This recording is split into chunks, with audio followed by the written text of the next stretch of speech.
ಪ್ರತಿಯೊಬ್ಬ ವ್ಯಕ್ತಿ ಈ ಪ್ರಪಂಚಕ್ಕೆ ಬಂದಾಗ ಅವನಿಗೆ ಒಂದು ನಿರ್ದಿಷ್ಟವಾದ ಕಾರ್ಯವನ್ನು ವಹಿಸಿರುತ್ತದೆ.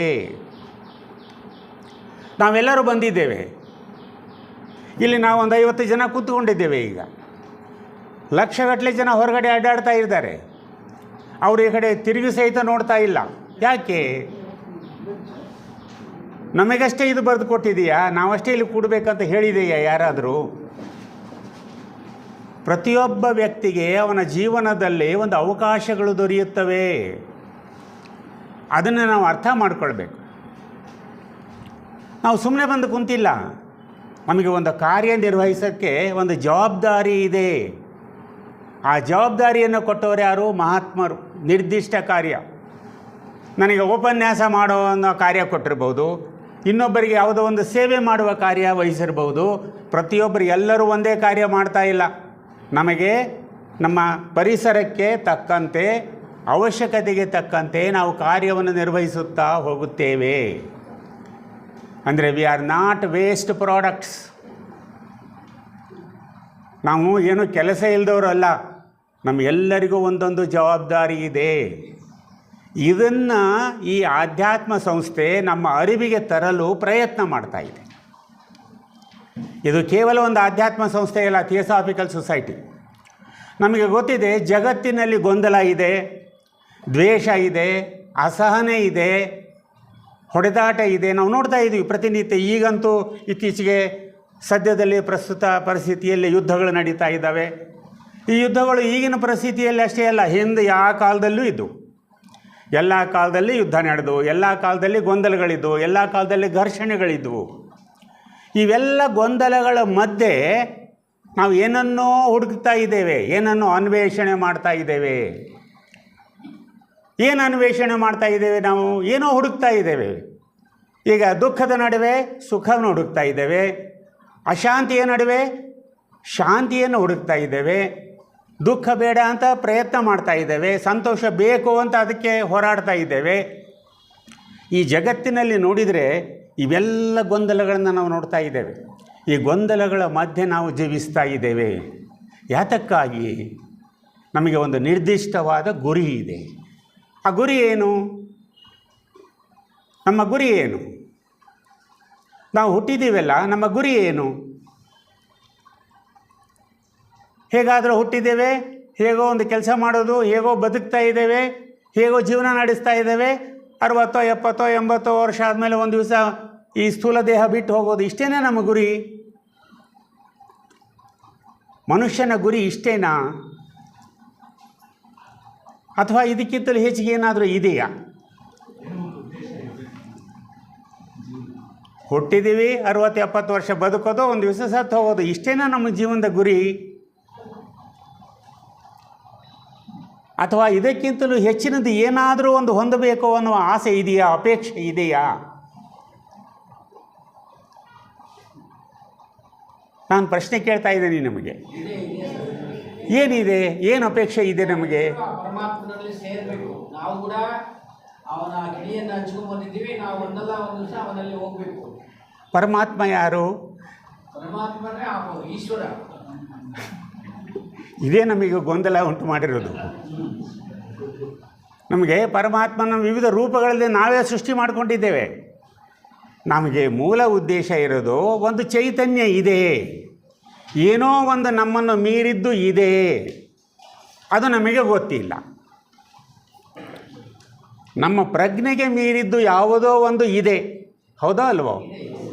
ಇದೆ, ಆದರೆ ಅದು ನಮ್ಮ ಅರಿವಿಗೆ ಬಂದಿಲ್ಲ, ಇನ್ನೂ ಬಂದಿಲ್ಲ. ಅದರ ಅನ್ವೇಷಣೆ ಮಾಡುತ್ತಾ ಇದ್ದೇವೆ, ಅದನ್ನು ಹುಡುಕ್ತಾ ಇದ್ದೇವೆ, ಅದನ್ನು ಹುಡುಕಲಿಕ್ಕೆ ಪ್ರಯತ್ನ ಮಾಡ್ತಾ ಇದ್ದೇವೆ. ಇನ್ನೂ ಹುಡುಕ್ತಾ ಇಲ್ಲ. ಸಾವಿರಾರು ವರ್ಷಗಳಿಂದ, 3000 ವರ್ಷಗಳು, 4000 ವರ್ಷಗಳಿಂದ ಅನೇಕ ಮಹಾತ್ಮರು, ಅನೇಕ ಶರಣರು, ಅನೇಕ ಸಂತರು ಈ ಭೂಲೋಕಕ್ಕೆ ಬಂದು ಏನು ಮಾಡಿದರು? ನಮಗೆ ಮಾರ್ಗದರ್ಶನ ನೀಡಲಿಕ್ಕೆ ಪ್ರಯತ್ನ ಮಾಡಿದರು. ನಿನಗೆ ಒಂದು ಗುರಿ ಇದೆ, ಆ ಗುರಿ ಮುಟ್ಟಲಿಕ್ಕೆ ನೀನು ಪ್ರಯತ್ನ ಮಾಡು ಅಂತ ಪ್ರೇರಣೆಯನ್ನು ನೀಡಿದರು. ಆದರೆ ನಾವೇನು ಮಾಡಿದ್ವಿ? ಆ ಪ್ರೇರಣೆಯನ್ನು ಉಪಯೋಗ ಮಾಡಿಕೊಂಡು ಒಂದೊಂದೇ ಹೆಜ್ಜೆ ಮುಂದೆ ನಡೆದೆವೋ ಅಥವಾ ನಿಂತಲ್ಲಿಯೇ ನಿಂತು ಬಿಟ್ಟಿವೋ, ಇದು ನಮ್ಮ ಪ್ರಶ್ನೆ. ಅವರೆಲ್ಲ ಪ್ರೇರಣೆ ನೀಡಿದರು. ಅವರ ಪ್ರೇರಣೆ ನೀಡಿದವ್ರನ್ನ ಎಲ್ಲರನ್ನೂ ಏನು ಮಾಡಿದ್ವಿ ಅಂದರೆ ದೇವಸ್ಥಾನ ಕಟ್ಟಿದ್ವಿ, ಅವರ ಮೂರ್ತಿ ಸ್ಥಾಪನೆ ಮಾಡಿದ್ವಿ, ಅಭಿಷೇಕ ಮಾಡ್ತಾಯಿದ್ದೀವಿ ಅವರಿಗೆ, ಆಮೇಲೆ ರಥೋತ್ಸವ ಮಾಡಿ ವಿಜೃಂಭಣೆಯಿಂದ ಕೆಲಸ ನಡೆಸ್ತಾ ಇದೆ. ಆದರೆ ಬೇಕಾಗಿದ್ದೇನು? ಅವರು ಹೇಳಿದ ಬೋಧನೆಗಳನ್ನು ಅನುಷ್ಠಾನ ಮಾಡಿ ಆಚರಣೆಯಲ್ಲಿ ತೆಗೆದುಕೊಂಡು ಬನ್ನಿ, ನಿಮ್ಮ ಜೀವನದಲ್ಲಿ ಅಳವಡಿಸಿಕೊಳ್ಳಿ ಅಂತ. ಆದರೆ ನಾವು ಮಾಡಿದ್ದು ನಮಗೆ ಎಚ್ಚರ ಎಚ್ಚರ ಅಂತ ಬುದ್ಧನು ಹೇಳಿದ. ಆನಂದ ಬುದ್ಧನ ಕೊನೆಗಾಲದಲ್ಲಿ ಪ್ರಶ್ನೆ ಮಾಡ್ತಾನೆ, ನಿಮ್ಮ ಕೊನೆಯ ಸಂದೇಶ ಏನು ಅಂದರೆ ಅವರು 3 ಸಲ ಹೇಳ್ತಾರೆ, ಎಚ್ಚರ ಎಚ್ಚರ ಎಚ್ಚರ, be aware be aware be aware. ಅವರಷ್ಟು ಹೇಳಿದರೂ 2,500 ವರ್ಷ ನಾವೇನು ಮಾಡಿದ್ದೀವಿ? ಎಚ್ಚರವಾಗಲಿಲ್ಲ, ಮಲಗಿಬಿಟ್ಟಿದ್ದೀವಿ. ಇಷ್ಟೇ ವ್ಯತ್ಯಾಸ. ಎಲ್ಲರೂ ಬಂದು ಎಲ್ಲ ಹೇಳ್ಕೊತ ಹೋದರು, ಆದರೆ ನಾವು ಎಲ್ಲವನ್ನೂ ಕೇಳಿದ್ವಿ, ಆದರೆ ಆಚರಣೆಯಲ್ಲಿ ಮಾತ್ರ ತರಲಿಲ್ಲ. ಬಟ್ ಆದರೂ ಸಹಿತ ಇನ್ನೂ ನಮ್ಮ ಅಂತರಂಗದಲ್ಲಿ ಒಂದು ಬಯಕೆ ಇದೆ. ಏನು ಆ ಬಯಕೆ? ಏನಿದೆ? ನಮಗೆ ಮೀರಿದ್ದು ಏನೋ ಇದೆ, ಅದನ್ನು ಅನ್ವೇಷಿಸಬೇಕು, ಅದನ್ನು ಪಡೆಯಲು ಪ್ರಯತ್ನಿಸಬೇಕು. ಇದೇ ಆಧ್ಯಾತ್ಮ ಜೀವನ. ಥಿಯೋಸಾಫಿಕಲ್ ಸೊಸೈಟಿ 1875ರಲ್ಲಿ ಪ್ರಾರಂಭ ಆಗಿದ್ರೂ ಕೂಡ 150 ವರ್ಷ ಮೊನ್ನೆ ಮುಗೀತು. ಈ ಚಿತ್ರದುರ್ಗ ಲಾಡ್ಜ್ 121 ವರ್ಷ ಮುಗಿಸ್ತು. ಇಷ್ಟೆಲ್ಲ ಮಾಡಿದರೆ ನಾವು ಹಿಂತಿರುಗಿ ನೋಡಬೇಕು, ನಾವು ಏನನ್ನು ಸಾಧಿಸಿದ್ದೇವೆ, ಏನನ್ನು ಮಾಡಿದ್ದೇವೆ, ಏನನ್ನು ಪಡೆದಿದ್ದೇವೆ. ಆಧ್ಯಾತ್ಮ ಸಂಸ್ಥೆಗಳು ಕೇವಲ ಪ್ರವಚನ ಅಥವಾ ಬೋಧನೆಗಳಿಗೆ ಮಾತ್ರ ಸೀಮಿತವಾಗಿಲ್ಲ, ನೆನಪಿಟ್ಕೊಳ್ಳಿ. ಇದರ ಮೂಲ ಉದ್ದೇಶ ಏನು? ಜನರಲ್ಲಿ, ಅವರ ಮನಸ್ಸಿನಲ್ಲಿ ಪರಿವರ್ತನೆಯನ್ನು ತರಲಿಕ್ಕೆ ಪ್ರಯತ್ನ ಮಾಡಬೇಕು ಅಂತ. ಬರೀ ಪ್ರವಚನ ಕೇಳೋದು ಅಷ್ಟೇ ಅಲ್ಲ, ಅದರಿಂದ ಈ ಸದಸ್ಯರಲ್ಲಿ ಆಗಲಿ ಸದಸ್ಯರಲ್ಲದವರಲ್ಲಾಗಲಿ ಪರಿವರ್ತನೆ ಉಂಟಾಗಬೇಕು. ಎಲ್ಲಿವರೆಗೂ ಪರಿವರ್ತನೆ ಆಗೋದಿಲ್ವೋ ಅಲ್ಲಿವರೆಗೂ ಏನನ್ನು ಸಾಧಿಸಲು ಸಾಧ್ಯವಿಲ್ಲ. We are only the numbers. ಅದಕ್ಕೆ ಆಧ್ಯಾತ್ಮ ಸಂಸ್ಥೆಗಳಿಗೆ ಒಂದು ಹಿನ್ನೆಲೆ ಇದೆ, ಒಂದು ಗುರುತ್ವಾಕರ್ಷಣ ಶಕ್ತಿ ಇದೆ.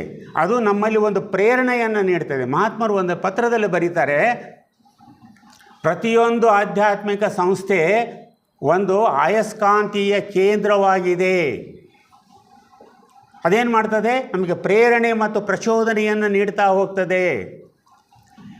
ನಾವು ಈ ಪ್ರೇರಣೆ ಮತ್ತು ಈ ಪ್ರಚೋದನೆಯನ್ನು ಸರಿಯಾದ ರೀತಿಯಲ್ಲಿ ಬಳಸಿಕೊಂಡ್ರೆ ನಾವೇನು ಹುಡುಕಬೇಕು ಅಂತ ಅಂದ್ಕೊಂಡಿದ್ದೀವಲ್ಲ, ಅನ್ವೇಷಣೆಯನ್ನು ತಲುಪಲು ಸಾಧ್ಯ. ಒಂದೊಂದೇ ಹೆಜ್ಜೆ ಮುಂದೆ ಹೋಗ್ಬೋದು. ಒಂದೇ ದಿವಸ ಯಾರೋ ಒಮ್ಮೆಲೆ ಸಂಸಾರದಿಂದ ಮೋಕ್ಷವನ್ನು ಪಡೆಯಲಿಕ್ಕೆ ಸಾಧ್ಯ ಇಲ್ಲ. ಪ್ರತಿ ಜನ್ಮದಲ್ಲಿಯೂ ಒಂದೊಂದು ಹೆಜ್ಜೆ ಮುಂದೆ ಹೋಗ್ತಾ ಇರಬೇಕು. ಆದರೆ ದುರ್ದೈವವಶಾತ್ ಅನೇಕ ಪಂಥಗಳು, ಅನೇಕ ಮತಗಳು, ಅನೇಕ ಬೋಧಕರು ನಮ್ಮಲ್ಲಿ ಬಂದರೆ ಅವೆಲ್ಲವೂ ಮತಗಳು ಪಂಥಗಳಾಗಿ ಉಳ್ಕೊಂಡ್ಬಿಟ್ಟಿವೆ ಅಷ್ಟೆ. ಕೇವಲ ಶುಷ್ಕ ಆಚರಣೆಗೆ ಸೀಮಿತ ಆಗಿಬಿಟ್ಟು. ಅದಕ್ಕಾಗಿಯೇ ಅಂತಹ ಸಂದರ್ಭದಲ್ಲಿ ಥಿಯೋಸಾಫಿಕಲ್ ಸೊಸೈಟಿ ಸ್ಥಾಪನೆಯಾಯಿತು. ಥಿಯೋಸಾಫಿಕಲ್ ಸೊಸೈಟಿಯ ಮೂಲ ಉದ್ದೇಶ ಏನು? ವಿಶ್ವ ಸಹೋದರತ್ವವನ್ನು ಸ್ಥಾಪಿಸುವುದು. ಅದೊಂದೇ ಅಲ್ಲ, ಜನರಲ್ಲಿ ವೈಚಾರಿಕತೆಯನ್ನು ಹೆಚ್ಚಿಸುವುದು. ಅದರ ಜೊತೆಗೆ ವೈಜ್ಞಾನಿಕವಾಗಿ ಎಲ್ಲವನ್ನೂ ವಿಶ್ಲೇಷಣೆ ಮಾಡುವುದು. ಅದಕ್ಕೆ ಬ್ಲಾವಡ್ಸ್ಕಿಯವರು ಎಷ್ಟು ನಿಷ್ಠುರವಾಗಿ ಸ್ಪಷ್ಟವಾಗಿ ಬರೀತಾರೆ ಅಂದರೆ, ಇದು ಒಂದು ಧರ್ಮನೂ ಹೌದು, ಇದು ಒಂದು ತತ್ವಶಾಸ್ತ್ರನೂ ಹೌದು, ಇದು ಒಂದು ವಿಜ್ಞಾನವೂ ಹೌದು. ಯಾಕೆ ಅವರ ವಿಜ್ಞಾನ ಬಂತು ಥಿಯೋಸಾಫಿಯಲ್ಲಿ? ಆಧುನಿಕ ಜೀವನ ಅಥವಾ ಆಧುನಿಕ ಜಗತ್ತು ವೈಜ್ಞಾನಿಕ ಜಗತ್ತು. ನೋಡಿ, ದುರದೃಷ್ಟವಶಾತ್ ಈ ವೈಜ್ಞಾನಿಕ ಜಗತ್ತು ನಮ್ಮ ಏಳಿಗೆಗೂ ಕಾರಣವಾಗಿದೆ ಮತ್ತು ನಮ್ಮ ಅವನತಿಗೂ ಕಾರಣವಾಗಿದೆ.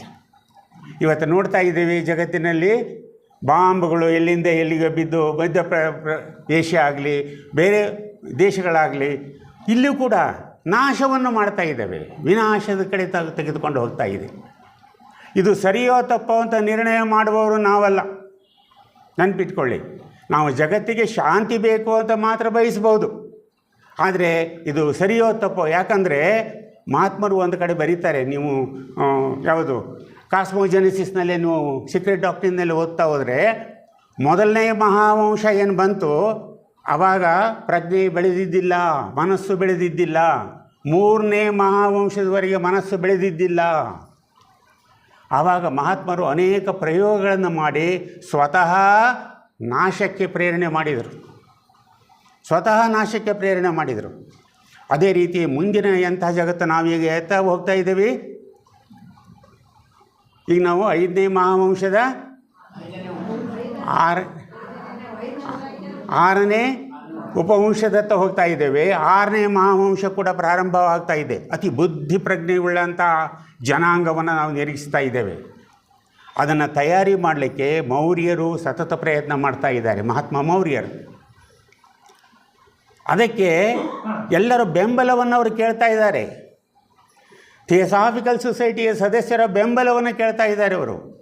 ನೀವು ಒಂದು ಹೆಜ್ಜೆ ಮುಂದೆ ಬನ್ನಿ, ನೀವು ಪರಿವರ್ತನೆಗೊಳ್ಳಿ, ನಿಮಗೆ ಸದಾವಕಾಶ ಇದೆ, ಸುವರ್ಣವಾದ ಅವಕಾಶವಿದೆ ನಿಮಗೆ, ಇದನ್ನು ತಪ್ಪಿಸಿಕೊಳ್ಳಬೇಡಿ ಅಂತ ಎಚ್ಚರ ಕೊಡ್ತಾ ಇದ್ದಾರೆ. ಆದ್ದರಿಂದ ಥಿಯೋಸಾಫಿಕಲ್ ಸೊಸೈಟಿ ಕೇವಲ ಆಧ್ಯಾತ್ಮಿಕ ಪ್ರವಚನಗಳನ್ನಷ್ಟೇ ಬೋಧನೆ ಮಾಡ್ತಾ ಇಲ್ಲ, ಅದರ ಜೊತೆಗೆ ಈ ಮುಂದಿನ ಜನಾಂಗ ಎಂಥದ್ದು ಬೇಕು ಅನ್ನೋ ಪ್ರೇರಣೆಯನ್ನು ನಮ್ಮಲ್ಲಿ ನೀಡ್ತಾ ಇದೆ. ಅದನ್ನು ನಾವು ಪಡೆದುಕೊಳ್ಬೇಕು. ಅದು ಆಗದೇ ಇದ್ದರೆ ಥಿಯೋಸಾಫಿಕಲ್ ಸೊಸೈಟಿ ತನ್ನ ಉದ್ದೇಶವನ್ನು ಅಚೀವ್ ಮಾಡಲಿಕ್ಕೆ ಸಾಧ್ಯವಿಲ್ಲ. ಅದನ್ನು ನಾವು ನೆನಪಿಟ್ಕೊಳ್ಬೇಕು ಸದಸ್ಯರಾದವರು. ಆಲ್ಕಾಟ್ರವರು ಬರೀತಾರೆ ತಮ್ಮ ಪತ್ರದಲ್ಲಿ, ಮೊದಲನೇ ಅಧ್ಯಕ್ಷರು, ಮೇಲಿನ ನನ್ನ ಸಹೋದರರೇ, ನಾನು ನಿಮ್ಮಲ್ಲಿಗೆ ಬರುತ್ತಿದ್ದೇನೆ. ಅವರು ಕೊನೆಯ ಪತ್ರ ಸಾಯಬೇಕಾದ್ರೆ ಅಥವಾ ಸ್ವಸ್ಥಾನ ಸೇರಬೇಕಾದ್ರೆ. ಆಮೇಲೆ ಅದೇ ರೀತಿ ಬರೀತಾ ಇದ್ದಾರೆ, ಕೆಳಗಿನ ಸಹೋದರರೇ ಅಂದರೆ ನಾವು ಸದಸ್ಯರು, ಜಗತ್ತಿನಲ್ಲಿ ಸದಸ್ಯರ ಸಂಖ್ಯೆ ಕಡಿಮೆ ಇದೆ ಎಂದು ನೀವು ಚಿಂತಿಸಬೇಕಾಗಿಲ್ಲ. ಈ ಕಡಿಮೆ ಸಂಖ್ಯೆಯುಳ್ಳವರಲ್ಲಿ ಅಗಾಧವಾದ ಶಕ್ತಿ ಇದೆ, ಅವರಲ್ಲಿ ಜಗತ್ತನ್ನೇ ಪರಿವರ್ತನೆ ಮಾಡುವ ಶಕ್ತಿ ಇದೆ. ಯಾರು ಬರೆದರು? ಆಲ್ಕಾಟ್ರವರು ಬರೆದರು. ನಾವು ಓದಿದ್ದೀವಿ ಅದನ್ನು.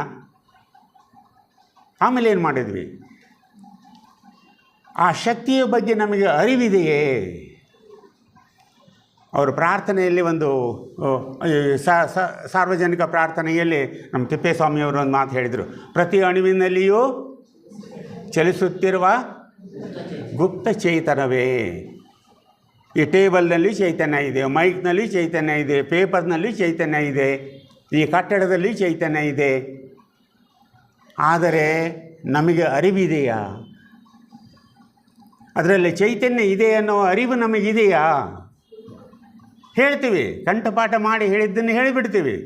ಆದರೆ ಪ್ರತಿಯೊಂದು ಮುಟ್ಟಿದಾಗ ಇದರಲ್ಲಿ ಚೈತನ್ಯ ಇದೆ ಅನ್ನೋ ಅರಿವು ನಮಗೆ ಬಂದಿದೆಯಾ? ಐನ್ಸ್ಟೈನು ಸೈಂಟಿಸ್ಟ್ ತನ್ನ ಸ್ನೇಹಿತನಿಗೆ ಒಂದು ಪತ್ರ ಬರೀತಾನೆ, I am not writing on white paper, I am writing on a continuously floating atoms ಅಂತ. ಈ ಪೇಪರ್ ಅನ್ನೋದು ಸತತವಾಗಿ ಚಲಿಸುತ್ತಿರುವ ಅಣುಗಳಿಂದ ರಚಿತವಾಗಿದೆ, ಅವು ಓಡಾಡ್ತಾ ಇದ್ದಾವೆ, ಅದರ ಮೇಲೆ ನಾನು ಬರೀತಾ ಇದ್ದೇನೆ. ಅಂದರೆ ಐನ್ಸ್ಟೈನ್ಗೆ ಇದರಲ್ಲಿ ಅಣುಗಳು ಕಂಡವು, ನಮಗೆ ಇದು ಒಂದು ಕೇವಲ ಕಾಗದದ ತುಂಡು. ಅಂದರೆ ನಮಗೆ ಸಾಕಷ್ಟು ಜ್ಞಾನ ಬಂದುಬಿಟ್ಟಿದೆ, ನಾವು ಸಾಕಷ್ಟು ಓದ್ಕೊಂಡು ಬಿಟ್ಟಿದ್ದೇವೆ, ಸಾಕಷ್ಟು ತಿಳ್ಕೊಂಡು ಬಿಟ್ಟಿದ್ದೇವೆ. ಆದರೆ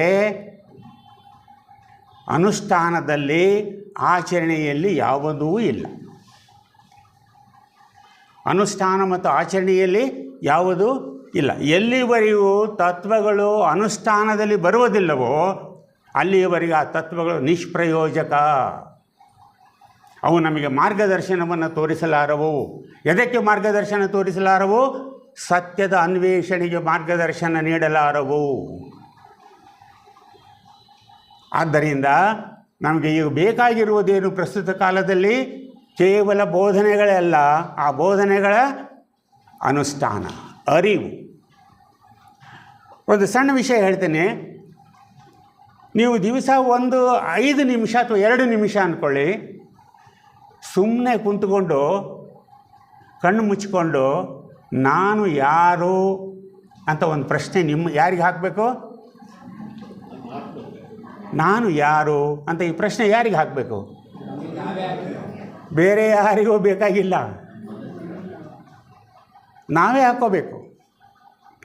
ನೋಡಿ ಅದರ ವಂಡರ್, ಅದರ ಅದ್ಭುತ ನೋಡಿ. ಆವಾಗ ನಿಮಗೆ ಸುಮ್ಮನೆ ಕಣ್ಣು ಮುಚ್ಚಿಕೊಂಡು ನಿಮಗೆ ಒಂದು ಪ್ರಶ್ನೆ ನೀವೇ ಹಾಕ್ಕೊಳ್ಳಿ, ನಾನು ಯಾರು? ನಿಮಗೆ ಉತ್ತರ ಸಿಗ್ತದೆ. ಯಾತಕ್ಕಾಗಿ ನಾನು ಬಂದೆ ಇಲ್ಲಿ? ಅದಕ್ಕೆ ಉತ್ತರ ಸಿಗ್ತದೆ. ನನ್ನ ಕರ್ತವ್ಯ ಏನು, ನನ್ನ ಕೆಲಸ ಏನು, ಅದಕ್ಕೆ ಉತ್ತರ ಸಿಗ್ತದೆ. ಅದು ಅಂತರಂಗದ ವೀಕ್ಷಣೆ ಅಂತ ಹೇಳ್ತೀವಿ.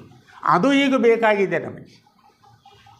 ಅದಕ್ಕೆ ಸಿದ್ದೇಶ್ವರ ಸ್ವಾಮಿಗಳು ಒಂದು ಕಡೆ ಹೇಳ್ತಾರೆ, ಇಲ್ಲಿಯವರೆಗೂ ಜ್ಞಾನಾಶ್ರಮ ಬಿಜಾಪುರದವರು ಇತ್ತೀಚೆಗೆ ಒಂದು 2-3 ವರ್ಷದ ಕೆಳಗೆ ಸ್ವಸ್ಥಾನ ಸೇರಿದರು. ಅವರು ಹೇಳಿದರು, ನನಗೇನು ಗುಡಿ ಕಟ್ಟಬೇಡ್ರಿ, ಸಮಾಧಿ ಮಾಡಬೇಡಿ, ಏನು ಮಾಡಬೇಡಿ ಅಂದರೆ. ಆದರೆ ನಾವು ಬಿಡ್ತೇವಾ? ಗುಡಿ ಕಟ್ಟಲಿದ್ರೆ ನಮಗೆ ಶಾಂತಿ ಸಿಗೋಲ್ಲಲ್ಲ. ಅವರು ತಮ್ಮ ದೇಹವನ್ನು ಅಗ್ನಿಗೆ ಅರ್ಪಿಸ್ರಿ ಅಂತ ಹೇಳಿದರು, ಯಾವ ಸಂಸ್ಕಾರವನ್ನು ಮಾಡಬೇಡ್ರಿ ಅಂತ ಹೇಳಿದರು. ಆದರೆ ಯಾವುದನ್ನೂ ಬಿಟ್ಟಿಲ್ಲ. ಈಗಾಗಲೇ ವಾರ್ಷಿಕೋತ್ಸವ ಅಂತ ವಿಜೃಂಭಣೆಯಿಂದ ಮಾಡ್ತಾರೆ. ಇನ್ನು ಸ್ವಲ್ಪ ದಿವಸ ಹೋದ್ಮೇಲೆ ಗುಡಿ ಕಟ್ತಾರೆ ಮತ್ತು ಜಾತ್ರೆನೂ ಶುರು ಮಾಡ್ತಾರೆ. ನಾವು ಮಾಡೋದು ಇಷ್ಟೇ ಕೆಲಸ. ಇಲ್ಲಿವರೆಗೂ ಮಾಡ್ಕೊತ ಬಂದದ್ದು ಇದನ್ನೇ. ದೇವರು, ಅದಕ್ಕೆ ಕೃಷ್ಣಮೂರ್ತಿಯವರು ಒಂದು ಕಡೆ ಬರೀತಾರೆ, ದೇವರು ಅಂದರೆ ಯಾರು? ದೇವರನ್ನು ಹುಡುಕುವುದು ಹೇಗೆ ಎನ್ನುವವನು ಕೇವಲ ಪಲಾಯನವಾದಿ, ಆಧ್ಯಾತ್ಮದಿಂದ ದೂರ ಓಡಿ ಹೋಗೋನೇ ಇಂಥ ಮಾತುಗಳನ್ನ ಆಡೋದು ಅಂತ ಹೇಳ್ತಾರೆ. ಅಂದರೆ ಇಲ್ಲಿ ನಮಗೆ ಬೇಕಾಗಿರೋದು ಅನುಷ್ಠಾನ. ಸಿದ್ದೇಶ್ವರ ಸ್ವಾಮಿಗಳು ಒಂದು ಮಾತು ಭಾಳ ಕೊನೆಗೆ ಒಳ್ಳೆಯ ಮಾತು ಹೇಳಿದ್ದಾರೆ, ಅದು ನಾವೆಲ್ಲರ ಜ್ಞಾಪಕದಲ್ಲಿ ಇಟ್ಕೊಳ್ಬೇಕು. ಹೇಳುವುದೆಲ್ಲ ಹೇಳಿಯಾಗಿದೆ, ಹೇಳುವುದೆಲ್ಲ ಹೇಳಿಯಾಗಿದೆ, ಹೇಳುವುದಕ್ಕೆ ಇನ್ನು ಏನೂ ಉಳಿದಿಲ್ಲ, ಹೇಳುವುದಕ್ಕೆ ಇನ್ನು ಏನೂ ಉಳಿದಿಲ್ಲ. ಉಳಿದಿರುವುದು ಅಥವಾ ಬಾಕಿ ಉಳಿದಿರುವುದು ಕೇವಲ ಅನುಷ್ಠಾನ ಮಾತ್ರ. ಅದನ್ನು ಆಚರಣೆಯಲ್ಲಿ ತರೋದಕ್ಕೆ ನಾವು ಪ್ರಯತ್ನ ಮಾಡ್ತಾ ಇಲ್ಲ, ಸುಮ್ಮನೆ ಕೇಳ್ತಾ ಇದ್ದೇವೆ, ಭಾಳ ಚೆನ್ನಾಗಿದೆ ಅಂತ ಹೇಳ್ತಾ ಇದ್ದೇವೆ. ಆದರೆ ಆಚರಣೆಯ ಸಮಸ್ಯೆ ಬಂದಾಗ ನಾವು ಹಿಂಜರಿತೇವೆ. ಇದು ನಮ್ಮ ದೌರ್ಬಲ್ಯ. ಎಲ್ಲಿವರೆಗೂ ಈ ದೌರ್ಬಲ್ಯ ನಮ್ಮಲ್ಲಿ ಇರುತ್ತದೆ, ನಾವು ಆಧ್ಯಾತ್ಮ ಪ್ರಪಂಚಕ್ಕೆ ಪ್ರವೇಶ ಮಾಡಲು ಸಾಧ್ಯವಿಲ್ಲ. ಆಧ್ಯಾತ್ಮ ಸಂಸ್ಥೆಗಳಿಗೆ ಸದಸ್ಯರಾಗಬಹುದು, ಆದರೆ ನಾವು ವೈಯಕ್ತಿಕವಾಗಿ ಆಧ್ಯಾತ್ಮ ಪ್ರಪಂಚಕ್ಕೆ ಪ್ರವೇಶ ಮಾಡಲಿಕ್ಕೆ ಸಾಧ್ಯ ಇಲ್ಲ. ಎಲ್ಲಿವರೆಗೂ ಸಾಧ್ಯ ಇಲ್ಲ? ಎಲ್ಲಿಯವರೆಗೂ ನಾವು ಅನುಷ್ಠಾನಶೀಲರಾಗುವುದಿಲ್ಲವೋ, ಎಲ್ಲಿಯವರೆಗೂ ಈ ತತ್ವಗಳನ್ನು ಆಚರಣೆಯಲ್ಲಿ ತರುವುದಿಲ್ಲವೋ, ಅಲ್ಲಿವರೆಗೂ ನಾವು ಅನುಷ್ಠಾನಶೀಲರಾಗಲಿಕ್ಕೆ ಸಾಧ್ಯ ಇಲ್ಲ, ಅಥವಾ ಆಧ್ಯಾತ್ಮ ಪ್ರಪಂಚಕ್ಕೆ ಸೇರಲಿಕ್ಕೆ ಸಾಧ್ಯವಿಲ್ಲ. ಆದ್ದರಿಂದ ನಾವು ಅನ್ವೇಷಣೆ ಮಾಡುತ್ತಿರುವುದು ಹೇಗೆ ನಾವು ಈ ತತ್ವಗಳನ್ನೆಲ್ಲ ನಮ್ಮ ನೈಜ ಜೀವನದಲ್ಲಿ ಅಳವಡಿಸಿಕೊಳ್ಳಬೇಕು ಎನ್ನುವುದು. ನುಡಿದಂತೆ ನಡೆ, ನಾವೇನು ತಿಳ್ಕೊಂಡಿದ್ದೇವೋ ಅದರಂತೆ ನಡೆಯಲಿಕ್ಕೆ ಪ್ರಯತ್ನ ಮಾಡಬೇಕು. ನಾವು ಪ್ರಯತ್ನ ಒಂದೇ ಹೆಜ್ಜೆ ಮುಂದೆ ನಮ್ಮನ್ನು ಎಷ್ಟೋ ದೂರ ಕರೆದುಕೊಂಡು ಹೋಗ್ತಾ ಇದೆ. ಈ ಸಂಸ್ಥೆಯಲ್ಲಿ ಇದು ಪ್ರಾರಂಭವಾಗಬೇಕು. ಮಹಾತ್ಮರು ಒಂದು ಪತ್ರದಲ್ಲಿ ಎಷ್ಟು ಸ್ಪಷ್ಟವಾಗಿ ಬರೀತಾರೆ ಅಂದರೆ, ಥಿಯೋಸಾಫಿಕಲ್ ಸೊಸೈಟಿಗೆ ಅಥವಾ ಸದಸ್ಯರಿಗೆ, ನಾನು ಮುಂದಿನ ಭಾಷಣದಲ್ಲಿ ಅದನ್ನು ಹೇಳ್ತೇನೆ. ಅದನ್ನು ಎಲ್ಲಿವರೆಗೂ ಎಷ್ಟು ಸ್ಪಷ್ಟವಾಗಿ ಬರೀತಾರೆ ಅಂದರೆ, ಎಲ್ಲಿಯವರೆಗೂ ನಮಗೆ ಈ ವೈಚಾರಿಕತೆ ನಮ್ಮಲ್ಲಿ ಜಾಗೃತವಾಗುವುದಿಲ್ಲವೋ ಅಲ್ಲಿಯವರೆಗೂ ನಾವು ಮುಂದುವರಿಯಲು ಸಾಧ್ಯವಿಲ್ಲ. ಆದ್ದರಿಂದ ಈಗಿನ ಜನಾಂಗಕ್ಕೆ ಬೇಕಾಗಿರುವುದೇನು? ಕೇವಲ ವೈಜ್ಞಾನಿಕ ವಿಶ್ಲೇಷಣೆ ಅಷ್ಟೇ ಅಲ್ಲ, ಆಚರಣೆ, ಅನುಷ್ಠಾನ. ಅನುಷ್ಠಾನ ಅಂದರೆ ಒಮ್ಮೆಲೆ ನಾವು ಸಂತರಾಗಲಿಕ್ಕೆ ಸಾಧ್ಯ ಅಂತ ಪ್ರಶ್ನೆ ಕೇಳ್ತಾರೆ. ಬೇಕಾಗಿಲ್ಲ, ಒಂದು ಸಣ್ಣ ಹೆಜ್ಜೆ ಮುಂದೆ ಇಡಬೇಕಷ್ಟೆ. ಒಂದು ಸಣ್ಣ ಹೆಜ್ಜೆ ಮುಂದೆ ಇಡಬೇಕು, ಒಂದೊಂದೇ ಹೆಜ್ಜೆ ಮುಂದೆ ಇಡಬೇಕು. ಅದು ನಮ್ಮನ್ನು ಬಹಳ ದೂರಕ್ಕೆ ಕೊಂಡೊಯ್ಯುತ್ತದೆ. ಆದ್ದರಿಂದ ಇಂತಹ ಸಂಸ್ಥೆಯಲ್ಲಿ ಈಗ ನಮಗೆ ಬೇಕಾಗಿರುವುದೇನು? ಆಚರಣೆ. ಆಚರಣೆ, ಅನುಷ್ಠಾನ, ಪರಿವರ್ತನೆ, ಟ್ರಾನ್ಸ್ಫಾರ್ಮೇಷನ್. ಇದನ್ನೇ ಜಿಡ್ಡು ಕೃಷ್ಣಮೂರ್ತಿಯವರು ಸಾಕಷ್ಟು ಸಲ ಹೇಳಿದ್ದಾರೆ. ಟ್ರಾನ್ಸ್ಫಾರ್ಮ್ ಯುವರ್ ಸೆಲ್ಫ್ ಅಂತಾರೆ ಅವರು. ನಿನ್ನನ್ನು ನೀನು ಬದಲಾಯಿಸಿಕೊಂಡು ನೋಡು. ಅದಕ್ಕೆ ಪ್ರಫುಲ್ ಜೈಕರ್ ಅವರು ಒಂದು ಪ್ರಶ್ನೆ ಕೇಳ್ತಾರೆ ಕೃಷ್ಣಮೂರ್ತಿಯವರಿಗೆ. ಪ್ರಶ್ನೆ ಏನು ಅಂದರೆ, ಈಗ ಪರಿವರ್ತನೆ ಅಂತ ಹೇಳ್ತೀರಲ್ಲ ನೀವು, ನಾನೊಬ್ಬರೇ ಪರಿವರ್ತನೆ ಆದರೆ ಸಾಕಾ? ಏನಾಗ್ತದೆ ಅದರಿಂದ? ನಾನು ಒಬ್ಬ ವ್ಯಕ್ತಿ ಬದಲಾವಣೆ ಆಗೋದ್ರಿಂದ ಏನು ಜಗತ್ತಿಗೆ ಏನು ಲಾಭ ಆಗ್ತದೆ ಅಂತ ಕೇಳ್ತಾರೆ. ಅದಕ್ಕೆ ಕೃಷ್ಣಮೂರ್ತಿಯವರು ಎಷ್ಟು ನಿಷ್ಠುರವಾಗಿ ಉತ್ತರ ಕೊಡ್ತಾರಂದರೆ, first change yourself then see. ಮೊದಲು ನೀನು ಬದಲಾಗು, ಆಮೇಲೆ ನೋಡು ಏನಾಗ್ತದೆ ಅಂತ. ಬಟ್ ನಮಗೆ ಬದಲಾಗಲಿಕ್ಕೆ ನಾವು ಸಿದ್ಧರಿಲ್ಲ. ಯಾಕೆ? ನಾವು ಬದಲಾಗಲಿಕ್ಕೆ ಸಿದ್ಧರಿದ್ದೇವಾ ಇಲ್ವಾ? ಇಲ್ಲ. ಯಾಕೆ? ನಮ್ಮಲ್ಲಿ ಸ್ವಲ್ಪ ಆದರೂ ಬದಲಾವಣೆ ಬರಬೇಕಲ್ಲ, ಅದಕ್ಕೆ ನಾವು ಸಿದ್ಧರಿಲ್ಲ, ಮಾನಸಿಕವಾಗಿ ಸಿದ್ಧರಿಲ್ಲ. ಯಾಕೆ? ಕಾರಣ ಏನು ಇದಕ್ಕೆ? ನಮ್ಮಲ್ಲಿರುವ ಭಯ. ಎಲ್ಲಿ ಇದ್ದದ್ದನ್ನೆಲ್ಲ ಕಳ್ಕೊಂಡು ಬಿಡ್ತೀವೋ ಅನ್ನೋ ಭಯ. ಆದರೆ ಕಳ್ಕೊಂಡಿರ್ತು ಭಯದಕ್ಕಿಂತಲೂ ನಾವು ಗಳಿಸಿದ್ದೇನು? ಈ ಪ್ರಶ್ನೆಯನ್ನು ಯಾರು ಕೇಳ್ಕೋಬೇಕು? ನಮ್ಮನ್ನು ನಾವೇ ಕೇಳ್ಕೊಳ್ಬೇಕು. ನಾನು ಗಳಿಸಿದ್ದೇನು? ಏನಾದರೂ ನೀನು ಗಳಿಸಿದ್ರಲ್ಲ ನೀನು ಕಳ್ಕೊಳ್ಳೋ ಭಯ ಬರೋದು.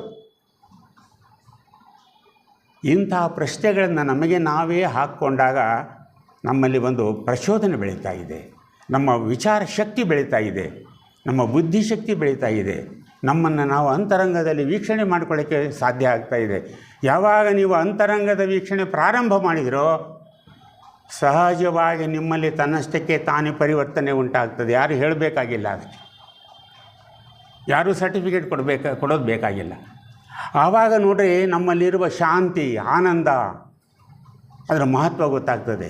ಈಗ ನಾವು ಬರೀ ಪುಸ್ತಕದಲ್ಲಿ ಶಾಂತಿ, ಆನಂದ ಅಂದ್ರೇನು, ಸಂತೋಷ ಅಂದ್ರೇನು, ದುಃಖ ಬೇಡ, ಇವೆಲ್ಲ ಪುಸ್ತಕದ ಬದನೆಕಾಯಿಗಳು ಅಷ್ಟೇ.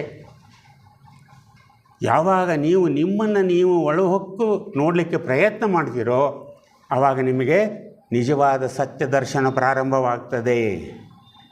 ಇಂತಹ ಸತ್ಯ ದರ್ಶನ ಈಗಿನ ಆಧ್ಯಾತ್ಮ ಜೀವನಕ್ಕೆ ಅಥವಾ ಪ್ರಪಂಚಕ್ಕೆ ಬೇಕಾಗಿದೆ. ಅದನ್ನು ಯಾರು ಪ್ರಾರಂಭ ಮಾಡಬೇಕು? ಪ್ರಾರಂಭ ಮಾಡುವರು ಯಾರು? ಥಿಯೋಸಾಫಿಕಲ್ ಸೊಸೈಟಿಯ ಸದಸ್ಯರಾದ ನಮ್ಮ ಕರ್ತವ್ಯ ಇದು. ಎಲ್ಲಿವರೆಗೂ ನಾವು ಪರಿವರ್ತನೆ ಆಗೋದಿಲ್ವೋ ಜಗತ್ತು ಪರಿವರ್ತನೆ ಆಗೋದಿಲ್ಲ. ಆದರೆ ನಾವೇನಂತೀವಿ, ನಾವು ಹೀಗೆ ಇರ್ತೀವಿ, ಜಗತ್ತೇ ಪರಿವರ್ತನೆ ಆಗಬೇಕು ಅಂತ. ಸಾಧ್ಯ ಇಲ್ಲ, ಅದು ಸಾಧ್ಯ ಇಲ್ಲ. ಆದ್ದರಿಂದ ಇಂತಹ ಸಂಸ್ಥಾಪನಾ ದಿನಾಚರಣೆಯ ದಿವಸ ನಾವು ನೆನೆಸ್ಕೊಳ್ಬೇಕಾದ್ದೇನು ಅಂದರೆ, ಅಥವಾ ನಾವು ಜ್ಞಾಪಕದಲ್ಲಿ ಇಟ್ಕೊಳ್ಬೇಕಾದ್ದೇನು ಅಂದರೆ, ನಾವು ಥಿಯೋಸಾಫಿಕಲ್ ಸೊಸೈಟಿಯ ಸದಸ್ಯರಾಗಲಿ ಅಥವಾ ಯಾವುದೇ ಆಧ್ಯಾತ್ಮ ಸಂಸ್ಥೆಯ ಸದಸ್ಯರಾಗಿರಲಿ, ನಮ್ಮಲ್ಲಿ ನಾವು ಪರಿವರ್ತನೆಯನ್ನು ತಂದುಕೊಳ್ಳೋಕ್ಕೆ ಪ್ರಯತ್ನ ಮಾಡಬೇಕು. ನಮ್ಮ ಅಂತರಂಗವನ್ನು ನೋಡಲಿಕ್ಕೆ ನಾವು ಪ್ರಾರಂಭ ಮಾಡಬೇಕು ಅನ್ನೋದು ಈ ಸಂಸ್ಥಾಪನೆಯ ದಿನಾಚರಣೆಯ ಮೂಲ ಉದ್ದೇಶ. ಆದ್ದರಿಂದ ದಯವಿಟ್ಟು ದಿನಾಲು 2 ನಿಮಿಷ 5 ನಿಮಿಷ ಸುಮ್ಮನೆ ಕುಳಿತುಕೊಂಡು ಒಂದು ಕಡೆ ಕಣ್ಣು ಮುಚ್ಚಿಕೊಂಡು ನಾನು ಯಾರು, ನಾನು ಯಾಕೆ ಬಂದೆ, ನನ್ನ ಕರ್ತವ್ಯ ಏನು ಅನ್ನೋ ಪ್ರಶ್ನೆಯನ್ನು ನಮಗೆ ನಾವೇ ಕೇಳಿಕೊಂಡ್ರೆ ನಮ್ಮ ಜೀವನದಲ್ಲಿ ಪರಿವರ್ತನೆ ಪ್ರಾರಂಭವಾಗ್ತದೆ ಅಂತ ಹೇಳಿ ಈ ಸಂಸ್ಥಾಪನಾ ದಿನಾಚರಣೆಯ ವಿಷಯವನ್ನು ಇಲ್ಲಿಗೆ ಮುಗಿಸ್ತಾ ಇದ್ದೇನೆ. ನಮಸ್ಕಾರ.